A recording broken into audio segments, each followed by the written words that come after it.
Okay, let's talk about Peter Zeihan. He is indeed a very interesting figure. I have started to follow him since the beginning of the Ukraine war, and I would say among the four people that I'm talking about today, Peter, John, Tucker, and Elon, I actually spend the most amount of time watching and listening to what Peter has to say. And probably not for the reason that you are thinking. The best way to describe Peter now here, I have to bring you guys to the Chinese media outlet, the government media outlet, okay? There's something in China called 新闻联播, okay? It is the government, official government news every single day. It starts at 7 p.m. prime time, okay? It goes on for 30 minutes every single day. And when that happened, basically all the government channels, they all switch to the news, okay? And most Chinese today, old people, young people, they all see that as propaganda. But still, I think a lot of people watch it nevertheless because there are very important informations coming out from that news, okay? Let me describe what it is. It's 30 minutes long, okay? After that is a weather channel and, weather news. It's divided into three sections, okay? The first 10 minutes is usually about the leadership of China. What they're doing. You will see videos after videos of Xi Jinping and all the other leaderships going around shaking people's hand, telling different people, a great job they're doing. And if there's a natural disaster, for example, an earthquake, then also there will be videos after videos of different government officials visiting the site, seeing how the people are doing, are the supplies and the necessities are being shipped to that location efficiently, and talk to the people, comfort them and all those things. So basically the message every day, okay, is to convert a message to the people in China. The main focus, the audience is for the people in China, okay, that the government is busy. They're busy attending to the needs of the people. We're not sitting around doing nothing and just collecting taxes. We are helping people and we are running this country. And look, every single day, for 10 minutes, you can see what we're doing and what a great job we're doing, basically. Okay, that's the first part. The second part is usually more business and economy oriented, okay? In this part, what you're gonna see is all kinds of business activities, such as people are building new electric vehicle factories, building new semiconductor factories, and the farmers are harvesting different kind of crops, raising chickens, pigs, and all kinds of animals to keep the inflation down. So this part, what the government is trying to convince you or show you is what it wants the people in China to focus on, where you want to invest your money. This is what the government wants the people to do. And this is maybe not that important for the regular people, but it's very important for the business-oriented people, entrepreneurs. So this is where you will know that when you go to your bank and ask for a loan to start your new business, these are the type of businesses and practices that they will likely to lend you money on. And this is also how you understand government is reshuffling the resources of the country to more focus on those issues. So this is also very important information. So it shows you how the government is directing, their attentions and focus on and to see which part of the sectors are maybe a little bit overgrown, for example, spend over resources on, and in those parts, they will actually reduce investment and say that we are, for example, punishing real estate investor for behaviors, corruptions, those example, and you will know that hey, maybe it's time to back off from investing in new, construction projects. So it's a way it's a compass to know what the Chinese government is thinking regarding business activity. So that's part two. Now, part three is usually international news. So things like, okay, there's a war going on in Europe, there's conflict going on in the Middle East, there's a revolution in Africa, maybe there's an economic disaster in South America, and there's a tsunami in Japan, for example, things like that. Usually in these parts are mostly negative news. So what the government is trying to tell you is that, hey, you look at China, see how well we are doing everything, and look at the rest of the world. It's not doing so well. So you are in a good place compared to the rest of the world, and you should be happy. So this is usually what the third part of the news is all about.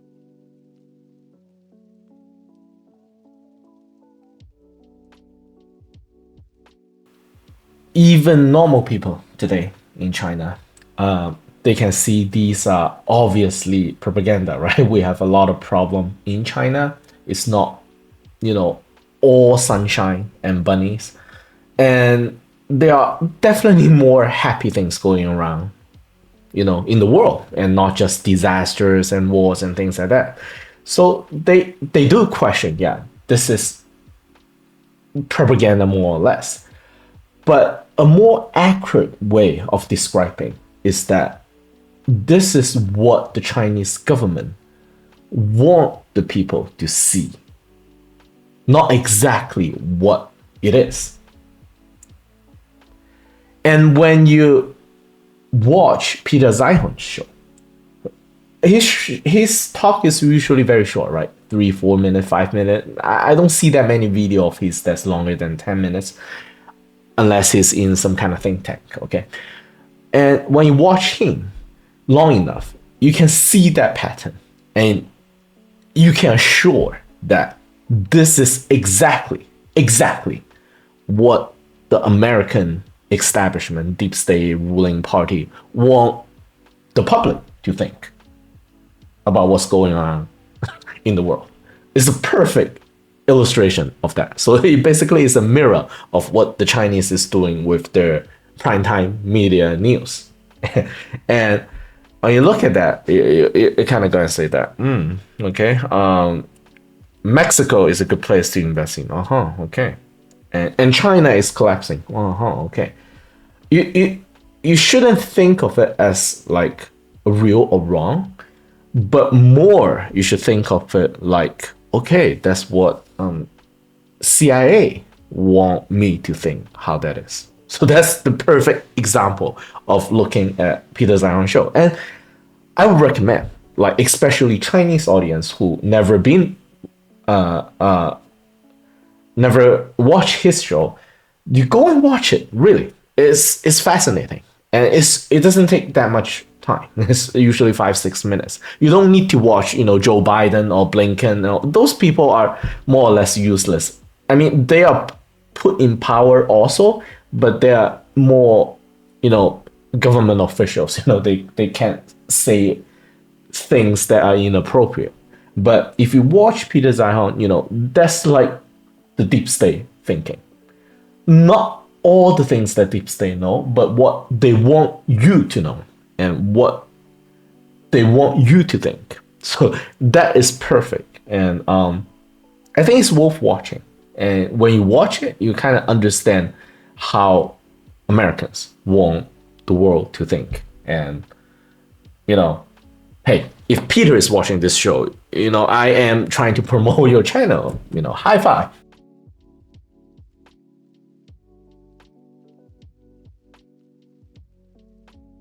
Okay, let me give you guys just two examples, okay? And this is from my memory. I might be able to find it, but he has so many videos that it might take a while for me to dig it out, okay? These two examples of on China, I think it really stand out to me and make me giggle a little bit. The first video is on maritime trade that he said that United States is kind of retracting itself from the global stage as like a global police, and there will be less U.S. Navy ships patrolling the open oceans and the coast around the world.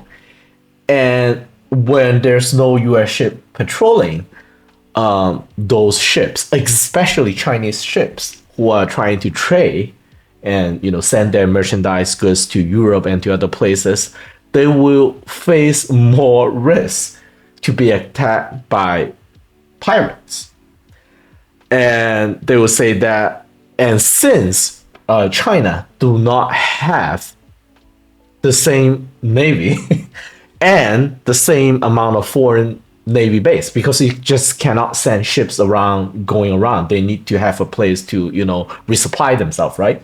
So his argument is that, well, China will not be able to trade with the world efficiently because there will be no US protection and those ships will be attacked. And I was thinking that it makes just perfect sense. It makes perfect sense. I mean, since CIA probably, I'm saying probably, okay, not exactly, probably blown up, Nord Stream. And again, okay, I don't have any evidence. If I say I'm sure CIA did it, that would be me giving you this information, okay? I'm just saying probably. Say, okay, probably CIA blew up Nord Stream, and Nord Stream is a huge piece of energy infrastructure in Europe. What's stopping CIA from, torpedoing a few Chinese EV cargo ship, just, try to stop China's EV industry development or trade with Europe?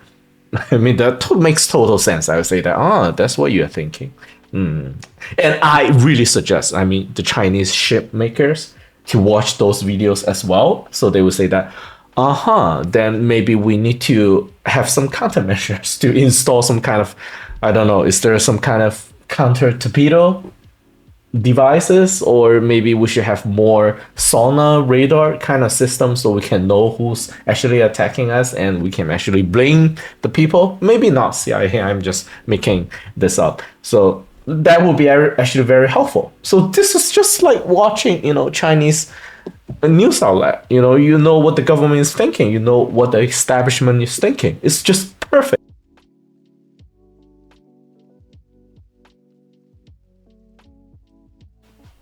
Okay, the second video is about manufacturing productions. And just to be clear, I am an industrial consultant for the last 20 years, and my family, we own an industrial park with over 2,000 employees. And so he was talking about manufacturing, and he said that, okay, right now, the collective West, Japan and South Korea, Europe, United States, we own the top of the pyramid in terms of manufacturing. Okay, we make all the high-tech stuff, the most value-added things. China, now this is what he said. Okay, China is at the bottom. Okay, and I look at it. Okay, keep going. And what entertained me is that, okay, there's the middle sector. He said that the middle sector is actually mostly owned by the Malaysians, the factory owners from Thailand, from Mexico, from Brazil. Those are the middle.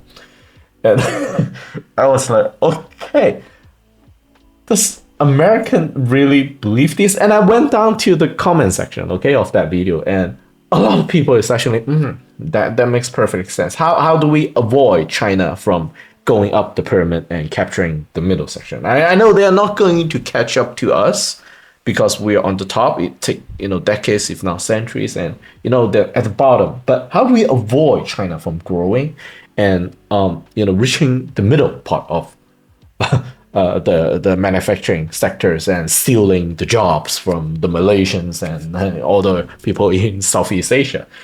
And that is, I mean, I would really love to see, let me say something in Chinese. 真的，中国人得真看一看他的这些节目，然后你看看，有很多外国人他们是怎么想、怎么看、怎么评论这些节目的，你就知道这个世界还是我们的思维和信息还是有很大很大的差距。I mean, the Chinese people who watch those videos really need to grab popcorns and get ready for some serious entertainment. And there's many videos that, still have an open mind. There are important information. Like I said, this is what U.S. government want the public to believe and want the public to do. And it's a great thing to follow, and it will give you more of their perspective and how they might do and what they might do in the future.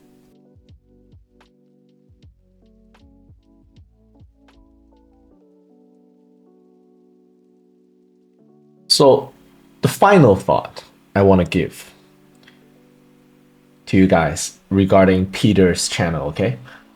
And when you watch what he has to present in a country or a region that you're not familiar with, just like, I'm not familiar with a lot of things around the world. And I watch his channel and I look at those things that it makes perfect sense. Why will you not overthrow that kind of leader, or why do these people go to war? Oh, of course, that's why. I mean, all the logics he make perfect sense, and all the data he presents. Also, check out if you just Google it. And it's only until he run into topics that you are extremely familiar of, like you make a living on it, basically, and you say that, what the hell are you talking about?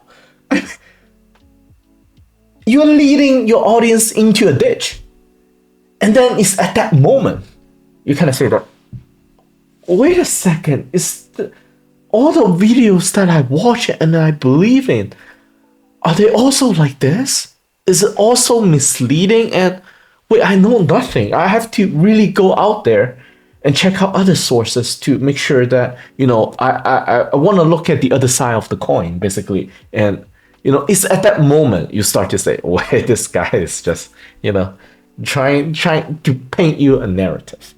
And this is something very important when you are on YouTube today, okay? You look at all those geopolitical channels, you don't know which one to believe. And I know it's very difficult, especially for, let's say, Americans that do not even own a passport and, go outside of United States once every 10 years just for leisure. The world might seems very strange to you. And all those things does not measure up because you do not have the knowledge to judge which one's right or which one's wrong, which one is biased and which one is not biased. There's nothing really unbiased.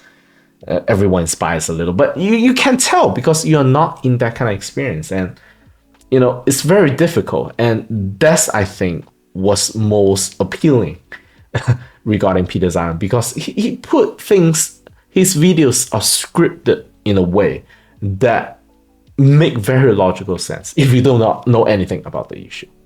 And only when you start knowing and learning, you'll say that, okay, this is... But again, I would say that I still recommend, especially Chinese and foreigners, to look at his video and say that, okay, this is what America want people to see the world.